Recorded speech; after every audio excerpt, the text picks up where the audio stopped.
my tutorial on how to paint stone bases, both carved bases and raw stone bases. It works on little stuff, works on big stuff.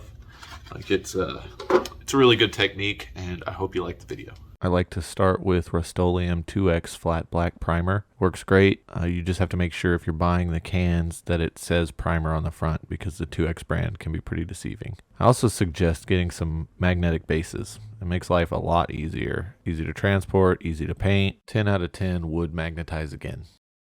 When I start stone bases, I start with grays and whites. I tend to use artist acrylics because it's a lot better value. I'm going to be doing a lot of dry brushing. You save a ton of money buying these big bottles, and they tend to last a pretty long time. I'm going to share these now just so you know what I'm using in the video, but I'll also share them later on when I start using them. My preferred method is speed paints, but contrast paints work well. Express colors will work well too. I just like using them this way because you get a really good result really quickly, and you can move on to focusing on your models.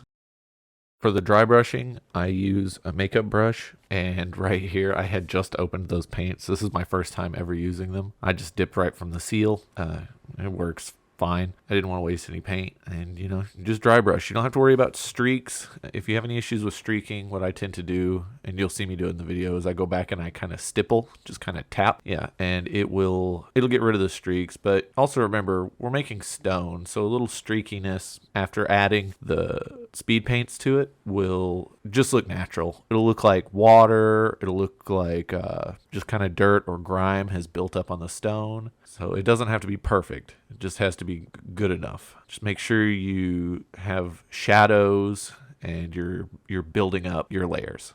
Speaking of building up layers, I just want to thank you all for watching. I made this channel so that I could share techniques that will help other people enjoy mini painting as much as I do.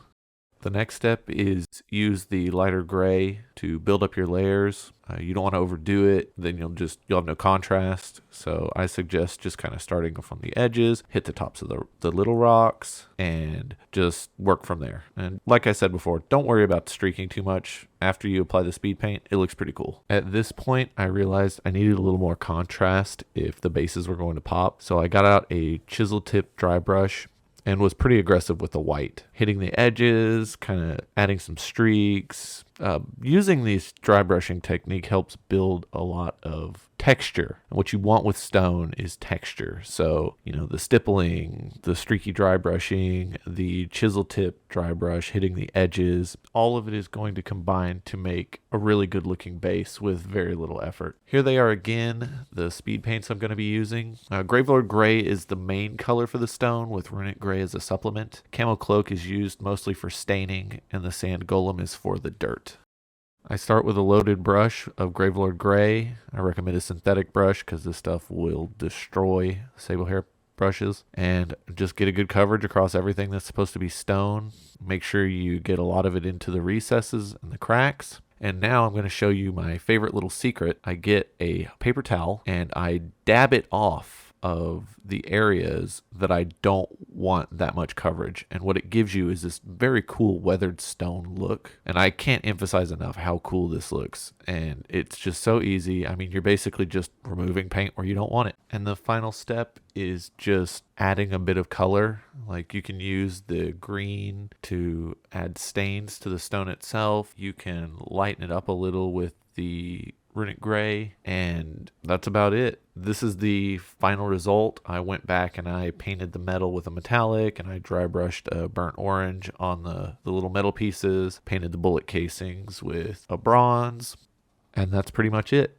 After this, I paint the rims with my preferred color, Vallejo chocolate brown. I know a majority of the deviants out there prefer black, but to each their own. I got advice a long time ago that said, don't paint the rims black unless you want the eyes drawn away from the model. That void down there sometimes can just take away from looking at the model. And I have noticed in a lot of the Games Workshop stuff that their bases, the rims aren't black. They're generally painted brown. I think it really helps kind of soften the outline so that you're immediately focused on what matters, which is the model itself. Yet again, I want to thank you for watching, and don't forget to like and subscribe. And if you have any suggestions for videos, I would love to hear them in the comments. Thanks, and have a good day.